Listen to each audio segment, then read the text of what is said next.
саламатсыздарбы, урматтуу угармандарым. Мен Байматова Наркан Турдакуновна Ысык Көл областынын Түп районунан баланын көйгөйү аркылуу келип отурам. Менин кызым 32 жашта.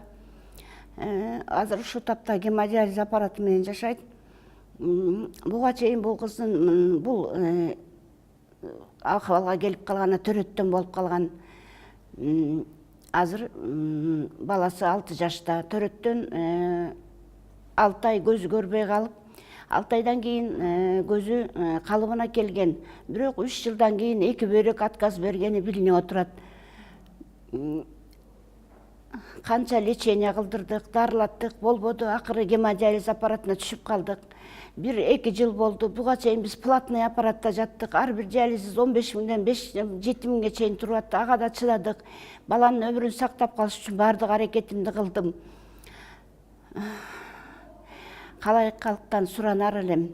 Ошо кыздын бөйрөгүн алмаштырууга жардам сурар элем. Колуңардан келген жардамды кылып коюңарды өтүнөм. Анткени бул кыздын көзү кайрадан аппараттан көрбөй калуу чегинде турат. Баламдын өмүрүн сактап калыш үчүн жардам бериңиздер суранам.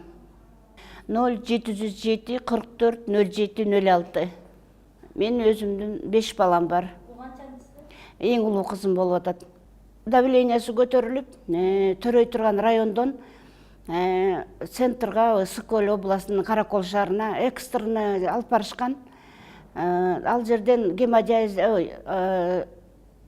врачтар давлениясы түштү деп кесарево кылбай туруп төрөтүшкөн. Төрөгөндөн кийин көзү көрбөй калганы билинди. Оорубай эле, жакшынакай эле 9 ай көтөрдү баланы.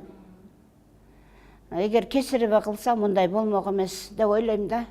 Бирок биз деген жакшы эле доказательство врачтарды издедик, эч ким таба алган жокпуз. Азыр биз 3 жыл эмес, 3 күн өткөндө да доказать эте албайт экенбиз. Жакшы эле табам го дедим, таба алган жокмун. Биринчи группада инвалид кыз, пенсия алат. Мен өзүм бир бөйрөгүмдү кызга берем. Биз обследованиеден өткөнбүз. Биз 2 жыл болду ошо эмеге келип атканыбыз, состоянияга келгенибиз. 2 жылдан бери мен даярданып, анткени биз аппарат менен жашайт го. Азыр эми кыйналып калдым, анткени папасы да каза болду. Десем, зрениясы кетип атат кайра деп атышат. Биздики деген Mvoice Medical Park Турция $25 000 сурап атышат. Бирок мага 2 күн мурун звонить этишти. Биздин кыргызстандык жигит, хирург, өзү клиника ачыптыр. $12 000 жасайбыз деп бизге уже эме келди, кабар келди. Өзү клиника ачыптыр, кыргызстандык бала экен.